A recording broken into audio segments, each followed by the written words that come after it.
एक दिन राधा अपनी भैंस के लिए जंगल में चारा काटने जा रही थी।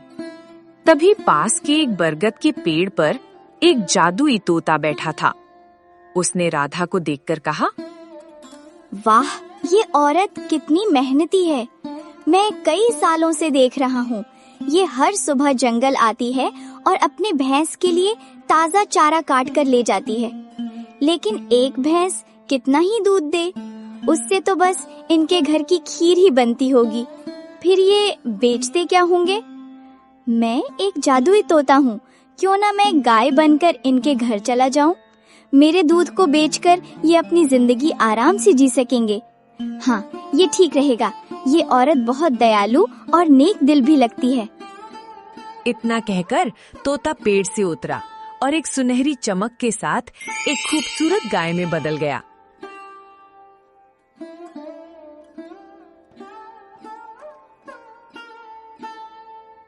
फिर वो राधा के पास गया और बोला, हे दयालु औरत, इस जंगल में मेरा कोई नहीं है। मैं अकेली हूँ। क्या तुम मुझे अपने घर ले चलोगी? मैं तुम्हें बदले में ढेर सारा दूध दूंगी। राधा ने गाय की बात सुनकर आश्चर्य से कहा, ये क्या? मैं कोई सपना तो नहीं देख रही। ये गाय तो बोल रही है। पहले तुम बताओ, तुम बोल कैसे रही हो? मैंने तो आज तक कोई गाय इंसानी आवाज में बोलते नहीं देखी। दरअसल मैं एक जादुई गाय हूँ, इसलिए मैं इंसानों की तरह बोल सकती हूँ और उनकी बातें समझ सकती हूँ। मैं कह रही थी, मुझे अपने घर ले चलो। तुम मुझे सुबह शाम हरा भरा चारा देना और मैं तुम्हें ढेर सारा दूध दूंगी। उस दूध को बेचकर तुम अपनी जिंदगी आराम से चला सकोगी। एक भैंस से तुम्हारा गुजारा तो हो नहीं रहा। राधा ये सुनकर बहुत खुश हुई और बोली, अरे जादुई गाय, तुम सच कह रही हो। अगर ऐसा हुआ तो हमारी सारी मुश्किलें खत्म हो जाएंगी।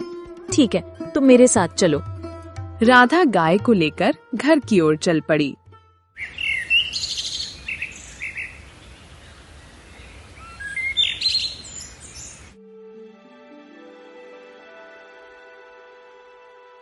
थोड़ी देर बाद राधा गाय के साथ घर पहुंची तो उसके पति मोहन ने आश्चर्य से पूछा, अरे राधा, तुम तो भैंस के लिए चारा काटने गई थी, फिर ये गाय कहाँ से ले आई तुम? मोहन, मैंने इसे कहीं से पकड़ा नहीं। ये मुझे जंगल में मिली। इसे बस थोड़ा सा चारा देना है और ये बदले में ढेर सारा दूध देगी। एक भैंस से हमारा गुजारा नहीं हो रहा था।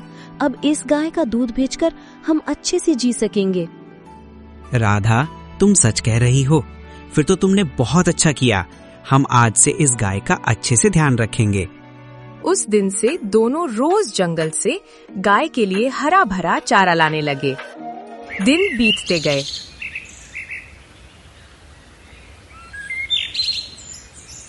कुछ समय बाद मोहन गांव के मुखिया के पास रोज दूध देने जाने लगा। एक दिन उसका पड़ोसी किशन ये सब देखकर सोचने लगा, अरे, इसके पास तो एक ही भैंस थी, फिर ये रोज बाल्टी भरकर दूध कहाँ से ला रहा है? एक भैंस इतना दूध कैसी दे सकती है? जरूर कोई रहस्य है, मुझे जल्दी पता लगाना होगा। किशन अपनी पत्नी सरला को ये बात बताने घर गया। घर पहुंचकर बोला, सरला, तुम तो जानती हो कि मोहन के पास सिर्फ एक भैंस थी, फिर वह कहाँ से रोज बाल्टी भर भर के दूध बेच रहा है? हमें जल्दी पता लगाना होगा, वरना वो हमसे भी अमीर हो जाएगा। ये जी, अगर ऐसा है तो जाइए और जल्दी पता लगाइए। मैं ऐसा होता नहीं देख सकती। हाँ ठीक है, मैं अभी जा रहा हूँ। वह मोहन के घर पहुंचा और चुपके से सब देखने लगा। मोहन गाय से बातें कर रहा था।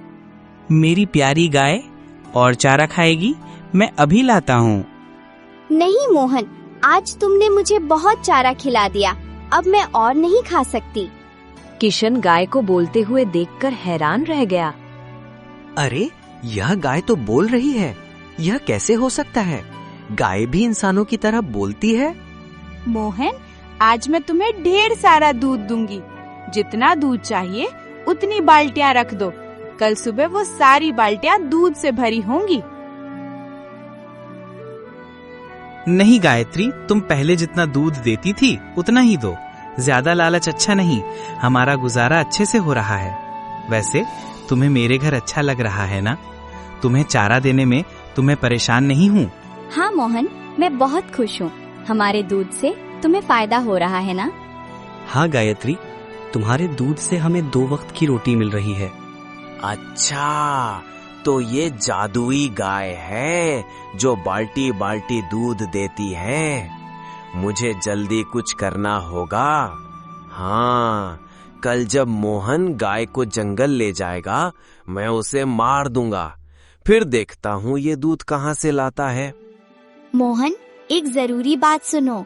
अगर मुझे कुछ हो जाए या कोई मुझे मार दे तो तुम चिंता मत करना। जिस पेड़ के नीचे मैं राधा को मिली थी उसकी पत्तियां मेरे सिर पर रख देना। मैं फिर से जीवित हो जाऊंगी।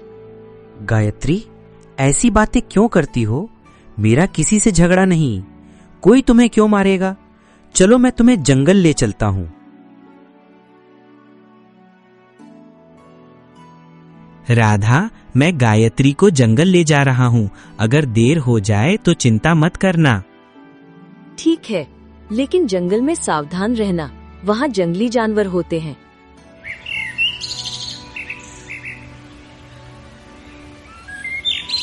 मोहन गाय को लेकर जंगल गया। वहाँ गायत्री हरा भरा चारा खाने लगी। तभी मोहन ने सोचा, आज बहुत गर्मी है, एक काम करता हूँ, मैं उस पेड़ के नीचे थोड़ा आराम कर लेता हूँ। वो पेड़ के नीचे जमीन पर बैठ गया। इधर किशन झाड़ियों में छिपा था।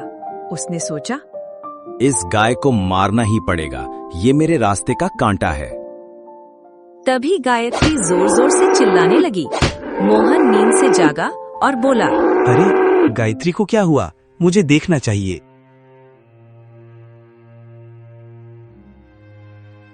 वह गाय के पास पहुंचा और देखकर स्तब्ध रह गया। गायत्री मर चुकी थी। मोहन बहुत दुखी हुआ और उसकी आंखों से आंसू बहने लगे। हे भगवान, ये कैसे हो गया? मेरी गायत्री कैसे मर गई?